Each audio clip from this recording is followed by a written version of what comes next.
얼마 전에 우연히 인터넷을 뒤지다가 슬기로운 의사생활의 영문 제목이 하스피털 플레이리스트라는 걸 알게 되었습니다. 슬기로운 의사생활을 콩글리시로 제가 영작을 했다면 와이즈, 닥터, 라이프 정도 될 것 같은데요. 의사들의 삶을 다룬 메디컬 드라마지만 의사들의 밴드 활동을 중심으로 다양한 음악이 더해진 이 드라마의 재생 목록, 플레이리스트라는 영문 제목이 훨씬 잘 어울리는 것 같습니다. 그래서 문득 궁금해졌습니다. 우리가 익히 알고 있는 한국 영화의 제목들은 영어로 어떻게 번역되었을까요? 제일 먼저 번역이라고도 할 수 없는 정말 소리나는 대로 표기한 영화 제목들이 있습니다. 마른 하늘에 비를 내린다. 도수를 쓰는 한국형 슈퍼히어로 무비 전우치의 영문 제목은 이름 그대로 전우치입니다. 아이언맨의 제목이 아이언맨인 것처럼 전우치의 영문 제목도 그대로 전우치인 거죠. 하지만 한글 모음 어가 들어간 전의 표기나 발음이 해외에서는 조금 어려울 뿐만 아니라 전우치라는 단어만으로는 어떤 영화인지 의미 전달이 모호한 면도 있어서 호주에서는 발음이 어려운 전을 빼고 우치, 고블린 위자드라는 표현으로 도수를 쓰는 마법의 의미를 강조했고요. 캐나다와 영국에서는 우치 더 디몬 슬레이어라는 제목으로 출시되었습니다. Wuchi the Demon Slayer. Coming soon on Blu-ray and DVD.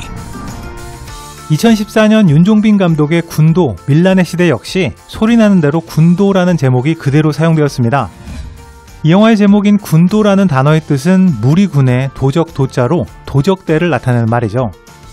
하지만 이 군도라는 말은 한국 사람들도 일상적으로 사용하는 단어가 아니기 때문에 영화 중에 군도에 대한 설명이 자세히 등장합니다.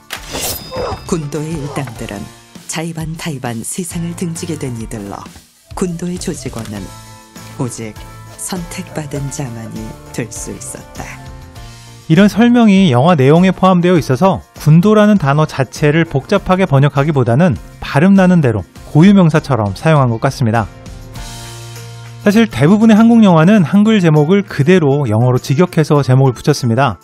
봉준호 감독의 살인의 추억은 메모리스 오브 머더, 기생충은 패러사이트, 신세계 역시 단어 그대로 뉴 월드, 극한 직업은 익스트림 잡, 감기는 플루입니다. 단어가 아닌 문장 형식의 제목들도 그대로 번역해서 악마를 보았다는 I saw the devil, 다만 악에서 구하소서는 Deliver us from evil, 은밀하게 위대하게는 Secretly greatly로 번역되었습니다. 사실 이 제목의 의미가 해외 관객들에게 제대로 전달되었을지는 잘 모르겠지만 정말 우리 제목 그대로 솔직하게 번역했죠. 한글 그대로를 직역한 영화 중에서도 각 나라마다 조금 다른 뉘앙스를 가진 제목들이 있습니다. 한국 최초의 좀비 블록버스터인 2016년 부산행의 영문 제목은 단어 그대로를 직역해서 트레인 투 부산입니다.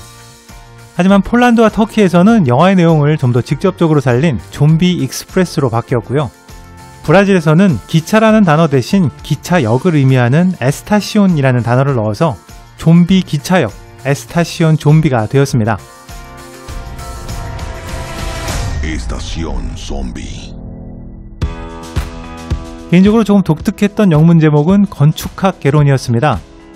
건축학 과목의 가장 기초를 의미하는 건축학 개론을 어떻게 번역했을까 하고 찾아보니까 Architecture 101으로 출시되었습니다. 저는 몰랐었는데요. 영어권 국가의 대학에서 과목의 가장 기초 클래스에는 101이라는 숫자가 붙는다고 합니다. 제목 그대로를 직역한 영문 제목 중에서 개인적으로 조금 아쉬운 영화도 있었습니다. 바로 달콤한 인생이었는데요. 이 영화의 영문 제목은 A Bittersweet Life입니다. 그대로 직역하자면 달콤 씁쓸한 인생이죠. 원래 이 영화의 제목에는 비극을 나타내는 단어가 전혀 없이 그저 달콤하다고만 되어 있어서 오히려 한없이 낭떠러지로 떨어지는 주인공의 상황이 더 크게 다가왔었는데요.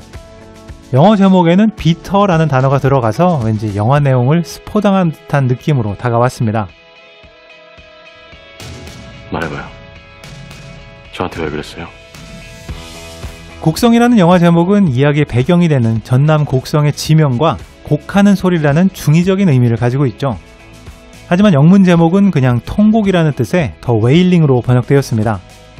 곡성은 그 단어만으로도 영화의 이야기와 분위기를 동시에 담아낸 멋진 제목이었지만 웨일링이라는 영어 제목으로는 그 독특한 뉘앙스가 잘 표현되지 못했다는 느낌이 드는데요. 옷이 중요냐고. 프랑스에서는 통곡의 의미인 더 웨일링 대신 이방인이라는 뜻의 더 스트레인저로 소개되었습니다. 왠지 이 제목도 일종의 스포일러가 될 수도 있을 것 같습니다. 내가 잘못 봐버렸어. 점괘를 그냥 반이 아니요. 그걸 뭔 소리요? 영문 제목을 검색하다가 의외의 사실도 알게 되었는데요. 한반도의 핵전쟁 시나리오를 다룬 영화 강철비의 영문 제목은 한글 그대로 Still Rain입니다. 사실 강철비라는 영화의 제목 자체가 원래 영어인 Still Rain을 한글로 번역했던 제목이었습니다. 영화의 원작이 되는 웹툰은 Still Rain이라는 영어 단어를 그대로 사용했었죠. 이 Still Rain이라는 단어는 다연장 로켓 발사기 MLRS의 실제 별명이라고 합니다. 걸프전 당시 미군이 사용하면서 목표 지점 상공에서 자탄이 비처럼 쏟아진다고 해서 스틸 레인으로 불렸다고 하는데요. 이 단어를 영화를 만들면서 강철비로 번역했다가 해외 버전에서는 다시 스틸 레인이 되었습니다. 여기까지 땅굴 봤어? 한글 제목을 그대로 번역하지 않고 조금 다른 의미로 의역한 영문 제목들도 많이 있습니다. 2013년 이선균 조진웅 주연의 끝까지 간다는 지지리도 운도 없는 힘든 하루를 뜻하는 제목으로 바뀌었고요. 2010년 원빈 주연의 아저씨는 뜬금없이 나타난 남자, 정체불명의 남자를 뜻하는 The Man from Nowhere로 번역되었습니다. 스키 점프를 다룬 영화 국가대표는 이륙을 뜻하는 Take Off. 남을 괴롭히는 사람이라는 의미의 불한당은 인정사정 없다는 의미의 The Merciless로 번역되었고요. 비인간적인 성폭력과 학대에도 아무 말 할 수 없었던 청각 장애아 사건을 다룬 도가니는 침묵당한이라는 의미의 Silenced로 번역되었습니다. 조금 의외의 번역이었던 영화 제목들도 있었는데요. 꾼들의 한판 승부를 다룬 타짜의 영어 제목은 꽃들의 전쟁, War of Flowers입니다.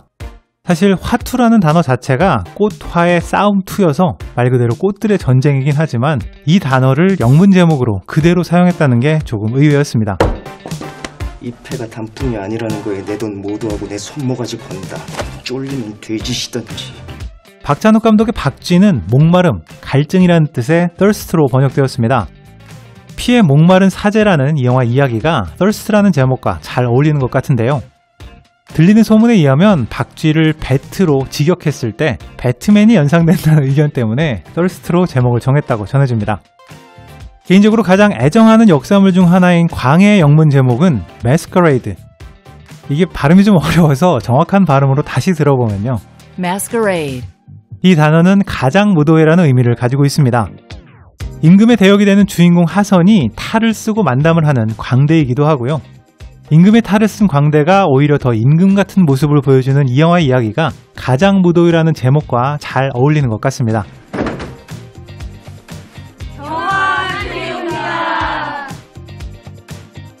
영상 초반에 소개드렸던 것처럼 슬기로운 의사생활의 영문 제목은 하스피털 플레이리스트입니다.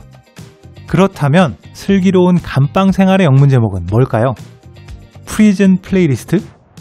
슬기로운 감방생활의 영문 제목은 프리즌 플레이북입니다. 플레이북은 영국의 각본을 의미하기도 하지만 스포츠팀에서 팀의 공수작전을 기록한 책이기도 하고요. 정치나 산업에서 계획 또는 전술을 뜻하기도 합니다. 주인공 제역이 야구 선수였기 때문에 야구의 공수작전을 담은 플레이북이라는 의미가 될 수도 있겠고요. 억울하게 감방에 가게 된 주인공이 이 험난한 곳에서 살아남는 생존 전략을 담은 플레이북으로 볼 수도 있을 것 같습니다. 봉준호 감독이 연출한 2006년 괴물의 영문 제목은 더 호스트입니다. 호스트는 기생의 대상이 되는 숙주라는 의미를 가지고 있죠. 에일리언으로 따지면 페이스허거가 기생하는 인간의 몸이 바로 숙주, 호스트입니다. 하지만 이 영화 속 괴물은 에일리언처럼 인간에 기생하지도 않고 몸속에 알을 낳거나 번식을 하지도 않습니다. 그렇다면 왜 괴물의 영문 제목이 더 호스트일까요? 일단 영화 속 괴물이 치명적인 바이러스를 보유한 숙주로 간주됩니다. 확인이 어려운 괴 바이러스가 검출되었습니다. 사실 그렇지 않다는 게 밝혀지기는 하지만 영화를 보기 전에 관객들에게는 괴물이 인간을 숙주로 삼거나 괴물 자체가 바이러스의 숙주가 될 수도 있다는 일종의 떡밥 같은 제목으로 작용할 수도 있을 것 같습니다. 하지만 이 제목의 진짜 의미는 봉준호 감독의 설명에 따르면 괴물에 맞서는 소시민 가족을 철저하게 외면하는 우리의 사회 시스템이 괴물의 몸을 키우는 숙주라는 메시지를 전달하고 싶었다고 합니다. 지금까지 우리 얘기를 안 믿는다는 거? 결국 더 호스트라는 이 영화의 제목은 영화 속 괴물을 뜻하는 것이 아니라 이 괴물을 만들어낸 우리 사회가 진정한 숙주라는 심오한 의미를 담고 있습니다. 지금까지 빨간 도깨비였습니다.